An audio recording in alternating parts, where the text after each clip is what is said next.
Good morning everyone! Happy Saturday sa ating lahat. So, on the way kami, papunta ng church. Time check, 9:25 ng umaga. So, bale, nagising kami ng mag-8 kasi nakaluto na ako kagabi ng ulam namin. Rice at... Tingnan nyo, kasi maliit ang way. So, nahirapan kami lumabas. Ayan.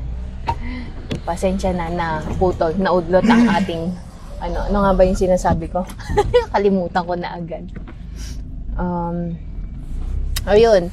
So, ayun nga, late na kami. Usually, maaga ako nagigising pag Saturday, mga 7, ganyan. Kasi nga, nagluluto ako ng bago kami umalis. So, last night, nagluto na ako ng ulam namin. Chicken curry lang naman. Kaya, mag-8 na kaming nagising. Masarap matulog pagkataglamig, ano? Nakakatamad bumangon. So, ayan, sama kayo sa amin sa church. Wala namang program ngayon, ano lang, yung normal church service lang. And then, after nun, uwi din sa bahay. Okay, ito yung first church service of the year. Aside from dun sa New Year na New Year program sa church. So ngayon ata parang today we will pick that no? Yeah. What you call that one? Ayun, today magpipick ng Bible verse yon for the whole year na. They call it.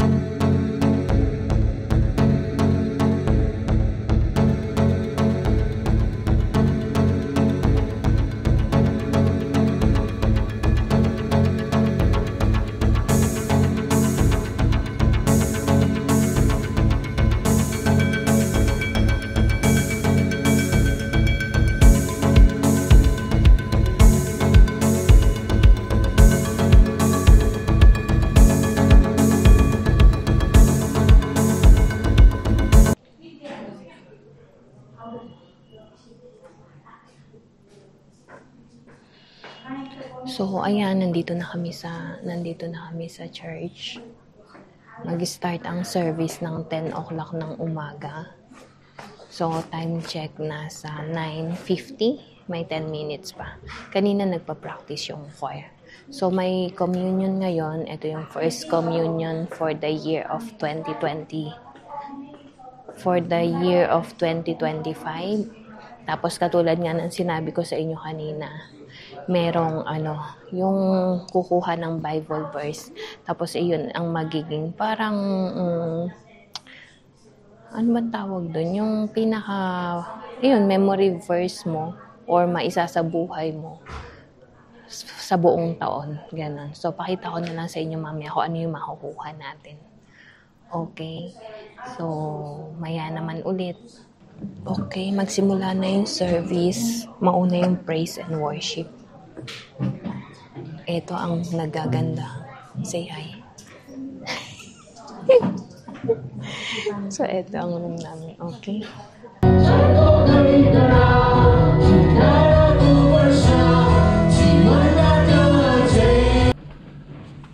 यो समय दिनुहुनेछ आदरणीय यसै मण्डलीका पास्टर शुक्रराज देवानज्यू अनि बाँकी प्रभु भोजको समयहरू पनि छ र अरू कुराहरू पनि छ र बाँकी सबै कुराहरू चाहिँ उहाँले नै दिनुहुनेछ र म सञ्चालक तपाईहरुबाट बिदा हुन चाहन्छु। फेरि पनि जय मसीह। हामीहरुका सिन्दुरे रङका पाप भए पनि येशूको रगतले हिउँ जस्तै सेता सेता हुनेछन्। येशूको रगतले, येशूको प्रेमले, परमेश्वरले हामीलाई क्षमा गर्नुहुन्छ।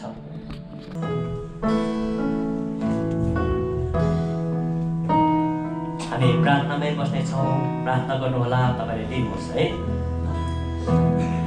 रगतले रगतले येशूको रगतले रगतले रगतले येशूको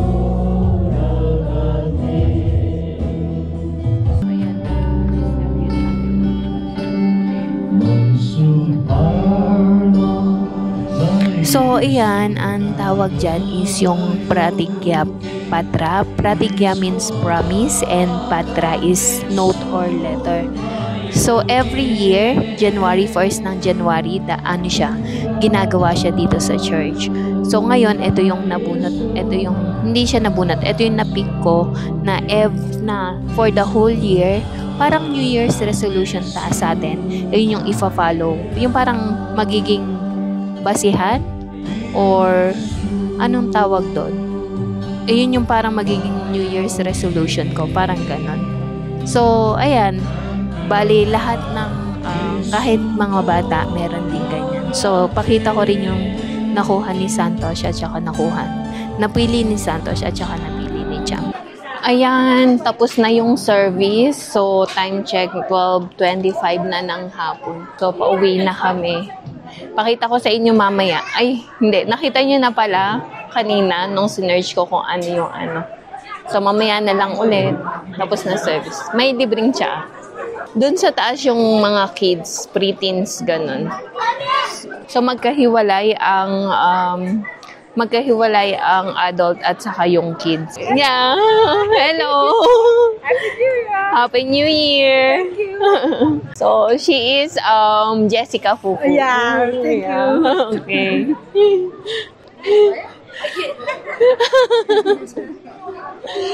So, yun naman si Lakshmi Didi. So, inintay ko si Cham galing dun sa taas.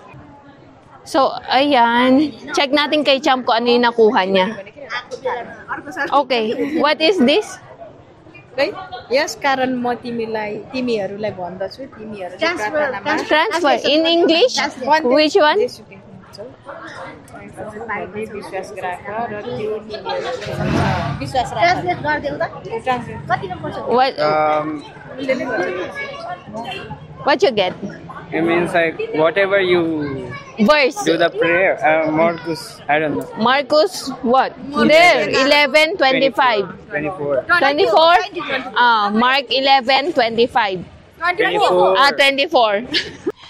Okay, ayan. Tapos na yung service. So, pauwi na kami. So, yung tawag nito? Yung service namin is in Nepali. So, ang ginagawa ko, bale, tinatranslate ko na lang. Minsan kasi, halimbawa, naintindihan ko yung chapters or yung, anong tawag doon, books ng nasa Bible. So, i-open ko siya in English format naman. Ganon. So, see you na lang sa bahay.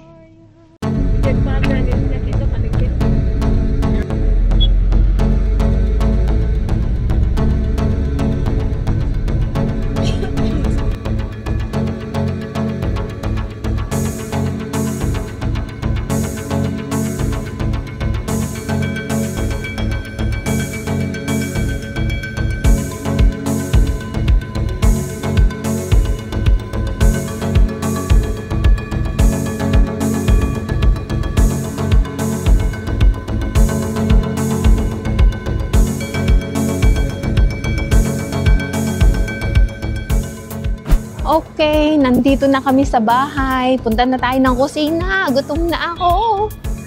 Init ko lang yung ulam namin. Naka-ready na naman. So, ito yung prepare kong ulam namin. As usual, chicken curry. Tapos rice and dal. Okay, kain tayo. Okay, so ayan. Chicken, dal, bat. Kain tayo. Luto ko yan. Masarap yung chicken. Typical Nepali food. Ito yung famous na dalbat ng Nepali. Kung sa atin is adobo, sa kanila dalbat. Ayun. So, yun lang muna so far. Kain muna kami. And maraming salamat sa pagsama nyo sa aming church. So, yun na lang muna. Maraming salamat sa pagsama nyo sa amin ngayong araw na ito. Yeah. May Lord God bless us all. Thank you!